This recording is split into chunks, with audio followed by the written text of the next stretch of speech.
చూశారు.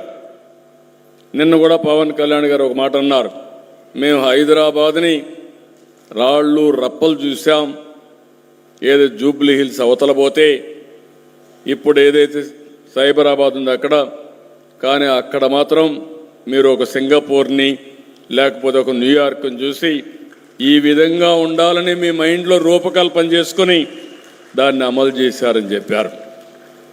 అది వాస్తవం. ఈరోజు నేను ఒకటే చూస్తున్నాను, 2047కి భారతీయులు ప్రపంచంలో ఏ దేశంలో ఉన్నా నెంబర్ 1గా ఉంటారు. జూయిష్ కాదు, అమెరికన్స్ కాదు, చైనీస్ కాదు. ఎవరైతే ఆ దేశంలో సంపద కానీ ఆ దేశంలో పరపతి కానీ ఉందంటే అది భారతీయులే ఉంటారని చెప్పి ఈ సభా సందర్భంగా చెప్తున్నా. అదే సమయంలో మీరు ఒక్కసారి చూస్తే భారతీయుల్లో అగ్రస్థానంలో తెలుగుదేశం ఉంటుంది. దానికి ఏమాత్రం అనుమానం అవసరం లేదు. అదే సమయంలో నేను ఆలోచించే సంకల్పం, నరేంద్ర మోడీ గారు ఇండియాని భారతదేశాన్ని ముందుకు తీసుకుపోవాలని ఆలోచించినప్పుడు నేను కూడా ఒక సంకల్పం, తెలుగు జాతి భారతదేశంలోనే కాకుండా ప్రపంచంలో నెంబర్ 1 జాతిగా ఉండాలనేది నా సంకల్పం. దానికి నేను కూడా ఒక నిర్దిష్టమైన ఆలోచనతో వచ్చాను. అందుకే నిన్న మాట్లాడినప్పుడు కూడా 2047కి $2.4 ట్రిలియన్ ఎకానమీ కావాలని. ఈరోజు తలసరి ఆదాయం $3,200 ఉంది. అదే అమెరికాలో తెలుగువాడు చూస్తే $120,000 సంపాదిస్తున్నాడు. అదే అమెరికాలో ఉండే అమెరికన్స్ ఆదాయం చూస్తే $60,000. అమెరికాలో ఉండే అమెరికన్స్ ఆదాయం మన పిల్లల ఆదాయంలో సగం. అది మనం గుర్తుపెట్టుకోవాల్సిన అవసరం ఉంది. కానీ ఇక్కడుండే మీ అందరి ఆదాయం చూస్తే వాళ్ళల్లో దగ్గర 40 రెట్లు మనకంటే వాళ్ళు ఎక్కువ ఉన్నారు. అంటే 3% దగ్గర. అంటే ఇక్కడ పుట్టిన పిల్లలు అమెరికాకు పోయి ఉపాధి కోసం ఈరోజు బ్రహ్మాండంగా రాణించారు. అందుకే నేను కూడా ఒక సవాలుగా తీసుకొని రాబోయే 14 సంవత్సరాల్లో మీ ఆదాయం $42,000 తలసరి ఆదాయం ఉండాలనేది నా కోరిక.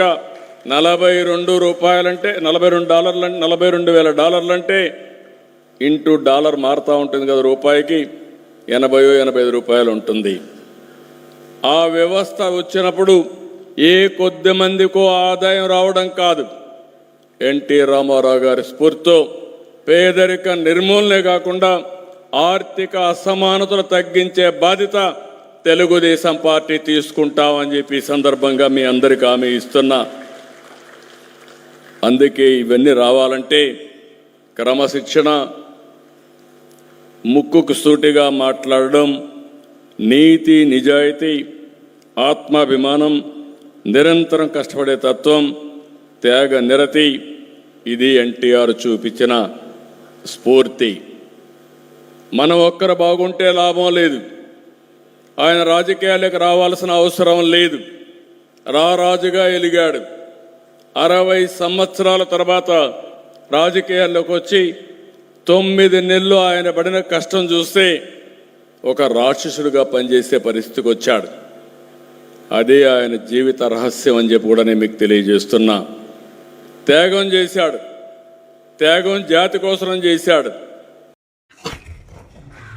తెలుగుదేశం పార్టీ అధికారంలోకి వచ్చిన తర్వాత ఈ 6 నెలల కాలంలో ఈ నియోజకవర్గానికి వాళ్ళు ఏం చేశారు అని అడిగితే, ఇలా వైఎస్ఆర్ కాంగ్రెస్ పార్టీకి స్ట్రాంగ్గా ఉన్న లీడర్లు, పేద ప్రజల కోసం పనిచేసే లీడర్ల ఇంటి ముందు గుమ్మాలు కొట్టడం, వాళ్ళ పొలాలకి అడ్డంగా గోడలు కట్టడం, అలాగే వాళ్ళ మీద తప్పుడు కేసులు పెట్టి పోలీసులతో వాళ్ళని బెదిరించడం, ఇలాంటి నీతిమాలిన చర్యలు చేస్తున్నారే తప్ప వాళ్ళు ఇచ్చిన సూపర్ 6 కానీ లేదా మిగతా వాగ్దానాలు కానీ ఏవీ నెరవేర్చకుండా ఏ విధంగా ప్రజల్ని మోసం చేశారో ప్రజలందరికీ ఇప్పుడే అర్థం అయిపోయింది.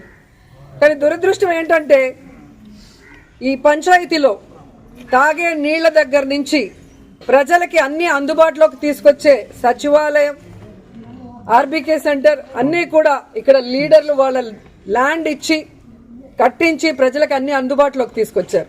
కానీ తెలుగుదేశం గతంలో 14 సంవత్సరాలు అధికారంలో ఉన్న చంద్రబాబు నాయుడు అప్పుడు ఏం చేయలేదు, ఇప్పుడు అధికారంలోకి వచ్చాక ఇప్పుడు కూడా ఏం చేయకుండా వాళ్ళు ఫెయిల్యూర్ అయిన విషయాన్ని కప్పిపుచ్చుకోవడానికి ఈ విధంగా కొంతమందిని టార్గెట్ చేసి వైఎస్ఆర్ కాంగ్రెస్ పార్టీ లీడర్ని వేధించటం, భయభ్రాంతులు చేయాలన్న ఆలోచనతో ముందుకు వెళ్తున్నారు. వాళ్ళు అర్థం చేసుకోవాల్సింది ఒక్కటే, మా నాయకుడు జగన్మోహన్ రెడ్డి గారు భయం అనేది ఆయన బ్లడ్లో లేదు. ఆయన వెనక పనిచేస్తున్న మేమందరం కూడా జగనన్న సైనికులుగా ముందుకు వెళ్తున్నాం. ఎవరికి భయపడే పరిస్థితి లేదు. ఎందుకంటే వైఎస్ఆర్ కాంగ్రెస్ పార్టీలో మేము ఎవరు తప్పు చేయలేదు. 5 ఏళ్లు కూడా ప్రజలకి మంచే చేశాం, నియోజకవర్గాలన్నీ అభివృద్ధి చేశాం.